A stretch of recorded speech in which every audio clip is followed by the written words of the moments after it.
আসসালামু আলাইকুম।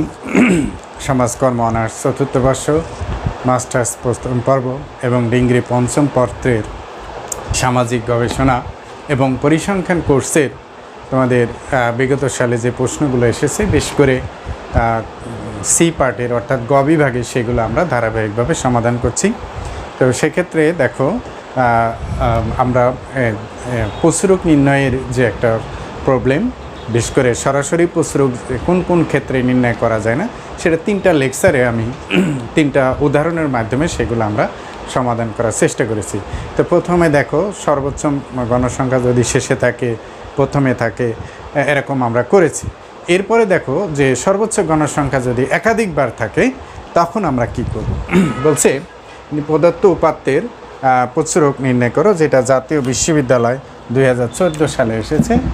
জাতীয় বিশ্ববিদ্যালয় 2014 সালে প্রশ্নটা এসেছে যে নিম্নের উপাত্তের প্রচুরক নির্ণয় করো, শ্রেণীব্যাপ্তি শ্রেণী ব্যবধান গণসংখ্যা 50 থেকে 60, 60 থেকে 70, 70 থেকে 80, 80 থেকে 90, 90 থেকে 100, 100 থেকে 110 এবং গণসংখ্যা দেখো 15, 27, 52, 52, 29 এবং 18। তো প্রচুরক নির্ণয়ের ক্ষেত্রে একটা জিনিস মাথায় রাখবা যে আমরা জানি যে প্রচুরক শ্রেণী কোনটা হয়, যে শ্রেণীর সর্বোচ্চ গণসংখ্যা হয়। তো এখানে সর্বোচ্চ গণসংখ্যা কত বলো 52, যা দুইবার রয়েছে, সুতরাং প্রচুরক শ্রেণী আমরা নির্ণয় করতে পারবো না।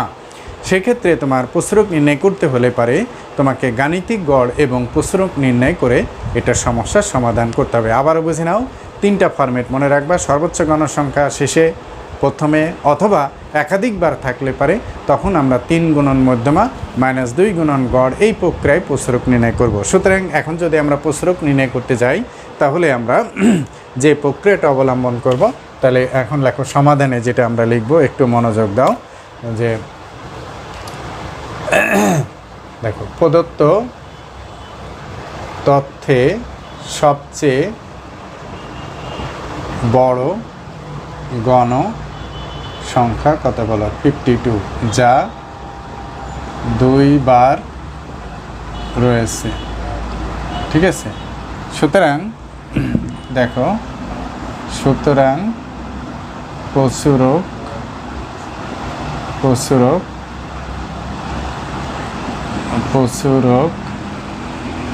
নির্ণয়ের সূত্র হবে, দেখো প্রচুরক নির্ণয়ের সূত্র হবে প্রচুরক এমও সমান 3 গুণন মধ্যমা -2 গুণন গড় বা গাণিতিক গড়। তাহলে আমার এইটার যদি প্রচুরক নির্ণয় করতে হয় তাহলে আমাকে গাণিতিক গড় এবং মধ্যমা নির্ণয় করতে হবে সারণী। দেখো তাহলে আমরা কী লিখব, প্রথমে শ্রেণীব্যাপ্তি বা ব্যবধান, আচ্ছা শ্রেণী ব্যবধান যেটাকে আমরা বলছি সিআই, শ্রেণী মধ্য বিন্দু যেটাকে আমরা বলছি এক্স, গণসংখ্যা যেটাকে আমরা বলছি এফ, ডি সাহায্যে করছি X minus A divided by C, F D. আরেকটা হলো কি ক্রমযোজিত গণসংখ্যা যেটাকে আমরা বলছি সিএফ। এই হচ্ছে আমার টেবিলের অংশ। এখন আমরা যে কাজটা করব একটু মনোযোগ দাও। এই আমার দেওয়া আছে, তাহলে কত 50 থেকে 60, দেখো 50 থেকে 60, 60 থেকে 70, 70 থেকে কত 80, 80 থেকে দেখো 90, 80 থেকে কত 90, 80 থেকে 90, 90 থেকে কত 100, আর আছে কি 100 থেকে 110। এই হলো আমার দেওয়াস। ওকে, আচ্ছা এইখানে যে কাজটা আমরা করব একটু মনোযোগ দাও। আর দেওয়া আছে আমার কি গণসংখ্যা কত 15, তারপর কত 27, 52, তারপরে 29 আর হচ্ছে 18। তাহলে হচ্ছে টোটাল গণসংখ্যা এন হচ্ছে আমরা কত দেখব, টোটাল গণসংখ্যা হচ্ছে দেখো 15 + 27 + 52 + 52 29 প্লাস 18, তাহলে কত হচ্ছে 193। 193, ওকে। তাহলে আমরা যে কাজটা পাইলাম সেটা হচ্ছে এই দুটা মান আমার দেওয়া আছে। তাহলে এখানে আমার শ্রেণী মধ্যবিন্দু সেটা বোঝো, যেটা কত 55। কীভাবে হলো 50 যোগ 60 ভাগ 2, তার মানে 110 ভাগ 2 কত হলো 55, তাহলে পেলাম। এখন যেহেতু শ্রেণী ব্যবধান, প্রত্যেকটারই ব্যবধান কত বলো 10, তাহলে আমি 10 যোগ করলাম কত 65, 75, 85, 95, তারপর কত হলো 105। এবার আমি ডির ফর্মুলা আসবো, যেহেতু ডি সমান কত X minus A divided by C, তাহলে এক্সের মান জানা আছে 55 থেকে 105, সির মানও 10 আছে, তাহলে এক্স হলো 1 2 3 4 5 6। এই এক্সের মধ্যে থেকে যে কোনো মানকে আমি এ ধরতে পারি, সাধারণত অর্ধেক করে তার উপরেরটা ধরবা, সেটাকে 75কে ধরলাম এ, তাহলে কত এক্স মাইনাস 75 ভাগ 10, এই হলো আমার ফর্মুলা। এখন যেটা এ ধরবো সেটা হলো 0, দেখো, অর্থাৎ 75 বিয়োগ 75 ভাগ 10 হলো 0, এইভাবে, অর্থাৎ -1 -2, যেটা তোমাদের বারবার শিখাইছি, এটা তোমরা অটো বসাই দিবা 1 2 3, অর্থাৎ যেটা এ ধরবা সেটা হলো 0, এর উপরে কয়টা আছে 1 2, -1 2, এর নিচে কয়টা 1 2 3, এইভাবে। তাহলে 15 দোকানে কত হলো বলো 30, এটার সাথে এটার গুণ এফডি, তারপর আছে -27 0, তারপর আছে 52, 9 দোকানে 18, 2 দোকানে 4 5, তারপর 3 18 54, এই হলো আমার বিষয়। তাহলে এখানে আমার কি দাঁড়াচ্ছে বলো, তাহলে আমরা একদিকে মাইনাস পেলাম প্লাস পেলাম, তাহলে হচ্ছে এটা হলো -30 আর 27 যোগ করলে কত -57, এবার প্লাস দিকেও কত হলো 52 যোগ 48 যোগ 54, তাহলে কত হলো 154। তাহলে কার মান বেশি, প্লাসের, মাইনাস কত 57, তাহলে কত হলো 97। এই 97 হলো আমার, একটু মনোযোগ দাও, তাহলে 30 আর কত 57, তাহলে হচ্ছে আবার একটু 52 যোগ 58 যোগ 54, আমার একটু ভুল হয়েছে, 164 হবে। 164 থেকে 57 বিয়োগ, তাহলে কত হলো 107, তাহলে 107 হলো আমার সামেশন এফডি, তাহলে সামেশন এফডি হলো 107, ওকে। তাহলে আমার গাণিতিক গড়ের জন্য এই পর্যন্ত আমার টেবিল লাগে, যেটা আমরা বের করলাম, তাই না? এখন আমরা গাণিতিক গড় আমি বের করব। দেখো গাণিতিক গড় আমরা কিভাবে, যেটা অনেকবারই আমরা করছি, দেখো আমরা জানি, দেখো আমরা জানি গাণিতিক গড়, দেখো এক্স বার সমান, যে আমরা ফর্মুলা জানি A plus summation f d divided by N into c, তাই না? তাহলে এখানে এ সমান, দেখো অনুমিত গড় কত পাইলাম 75, অর্থাৎ এ ধরেছি কত আমি 75। এফ হচ্ছে গণ সংখ্যা, এন হচ্ছে মোট গণ সংখ্যা, সেটা কত পেলাম 193।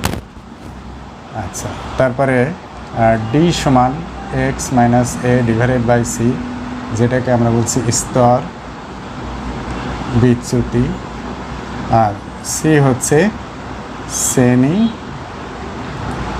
ব্যবধান কত 10।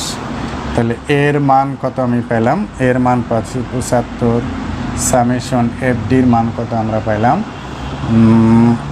107, এনের মান কত পেলাম 193, সির মান কত পেলাম 10, তাহলে 75 1070 193, তাহলে কত হলো 75 প্লাস 1070, অর্থাৎ 1070 ভাগ কত বলো 193, তাহলে কত হলো 1070 ভাগ হচ্ছে 193, তাহলে কত হলো 5.54। তাহলে আমরা কি পেলাম 5 কত হচ্ছে 5.54 যোগ 75 যোগ হচ্ছে 75, তাহলে কত হলো হচ্ছে 80.54, তাহলে 80.54। তাহলে আমরা গাণিতিক গড় পেয়ে গেলাম, তাই না? তো এখন আমি বের করব কি মধ্যমা, তাই না? তাহলে এখন প্রশ্ন হলো এই মধ্যমা বলতে আমরা কি বোঝাচ্ছি, দেখো তো মধ্যমা হলো কি কেন্দ্র প্রবণতার একটা অবস্থান ভিত্তিক পরিমাপ। তাহলে এই জন্য আমরা সরাসরি টেবিল করে কিন্তু মধ্যমা নির্ণয় করতে পারবো না, যেটা আমরা গাণিতিক গড়, পরিমিত ব্যবধান, ভেদাঙ্ক, বিভেদাঙ্ক বা গড় ব্যবধান যাই করি না কেন, কিন্তু আমরা টেবিল তৈরি করে সরাসরি করতে পারি। কিন্তু মধ্যমা, প্রচুরক, চতুর্থক ব্যবধান এগুলো হচ্ছে সব অবস্থান ভিত্তিক পরিমাপ। এই জন্য এটার অবস্থান আগে চিহ্নিত করতে হবে। সেই জন্য আমরা কী লিখব, যে মধ্যমা নির্ণয়, দেখো যে মধ্যমা শ্রেণীর অবস্থান হচ্ছে n/2 অর্থাৎ 193/2। আচ্ছা, এখানে একটা প্রশ্ন আছে যে কেউ যদি আবার বিজোড়ের জন্য n+1/2 দেয়, দরকার নেই।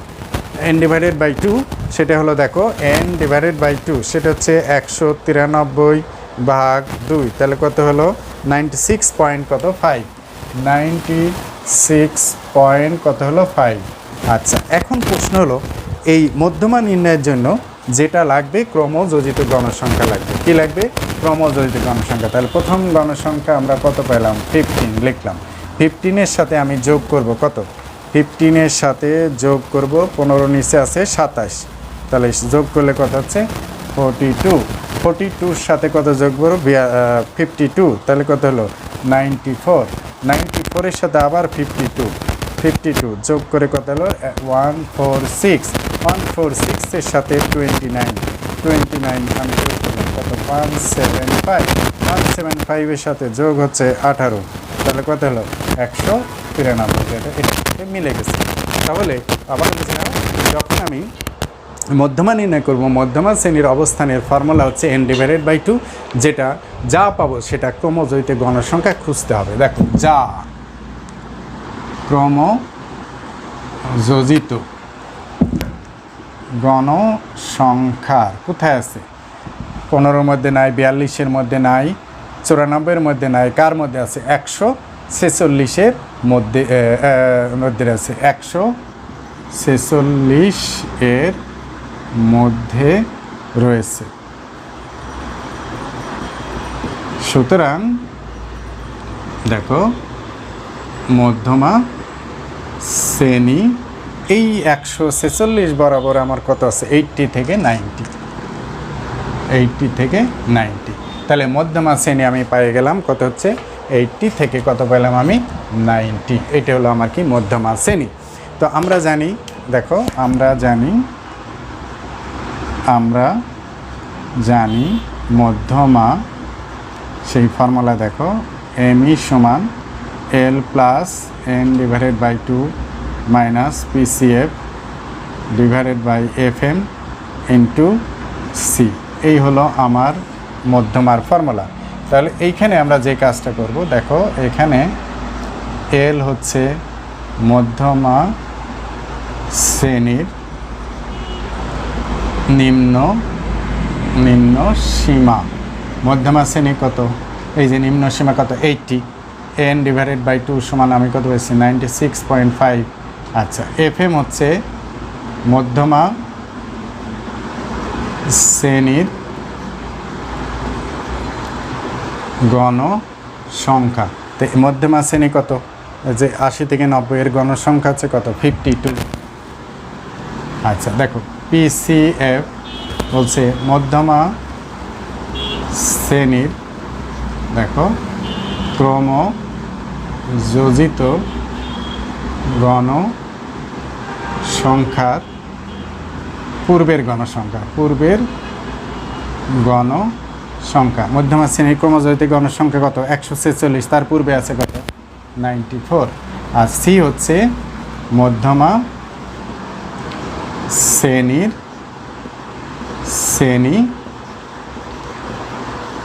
ব্যবধান কত হলো? 10। তাহলে আমরা প্রয়োজনীয় সব মান বের করতে পারি। এল এর মান আমি কত পাইছি? দেখো এল এর মান হচ্ছে আমার 80, n/96.5। PCF আমি কত পাইলাম? 94, ঠিক আছে। আর FM আমি কত পাইলাম? FM হচ্ছে মধ্যমা শ্রেণীর গণসংখ্যা কতগুলো? 52। সি হচ্ছে 10। সব আমি টেবিল থেকে পাইলাম।